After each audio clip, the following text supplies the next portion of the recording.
Hey everybody, I'm Josh Petley, and this is Vital BMX Explained, brought to you by dancecomp.com. Today, we're going to be talking about brakes.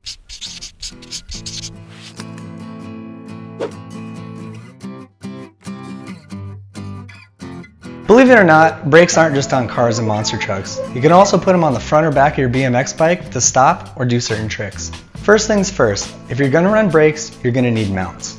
For rear brakes, there needs to be mounts on the frame, and for front brakes, there needs to be mounts on the fork. Today, we're going to be talking about the lever, the cable, and the brake itself. The lever mounts to the bars and is used to engage the brakes. The brake lever is made up of the bracket, where the lever mounts to the bars, the body, the centerpiece where everything connects, the barrel adjuster, where the cable meets the lever and minor brake adjustments can be made, and the blade, where you squeeze to actuate the brakes. The shape of the blade is one of the main differences in brake levers. Different riders prefer to use either 1 or 2 fingers on the blade, and different levers are shaped to comfortably suit accordingly. So when it comes to brake levers, figure out which one feels best to you, and that's the one you should be riding. The cable is what connects the lever to the brakes. It transfers the power from pulling the lever to a squeezing of the brakes. The parts of the cable are the inner wire, the housing, and the ferrules.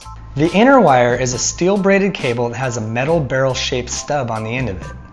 The barrel sits in a corresponding spot in the lever. The inner wire then runs through the housing, which is a form-fitting protective outer layer, and clamps down at the brakes. The ferrules are the protective end caps of the cable's housing. In recent times, linear cables have become the industry standard for aftermarket brake cables.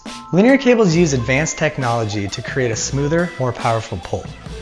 The brakes are a system that, when engaged, push pads into the rim, creating friction, thus stopping the bike. The straddle cable is a short cable with metal barrels on each end that sits in corresponding sections on each arm.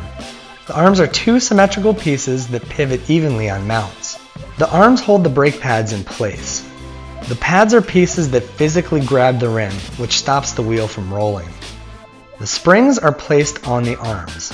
They are tensioned and tightened to the frame by mounting hardware. This pulls the brake pads away from the rim.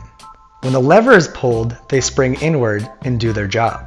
Front brakes work the same way, except the cable runs directly into the arm.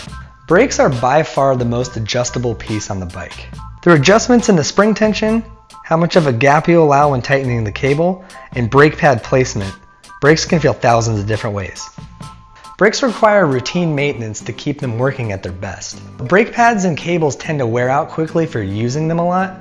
If this happens, replace them. It's also important to keep your rim clean and straight to make sure your brakes work their best. When shopping for brakes, you might notice that some are more expensive than others. Prices vary primarily due to the material quality and the overall intricacy of the design. If you're new to brakes, it doesn't hurt to have a friend who knows how to work on them. And if you need brakes, it doesn't hurt to go to dancecomp.com. They have a huge selection.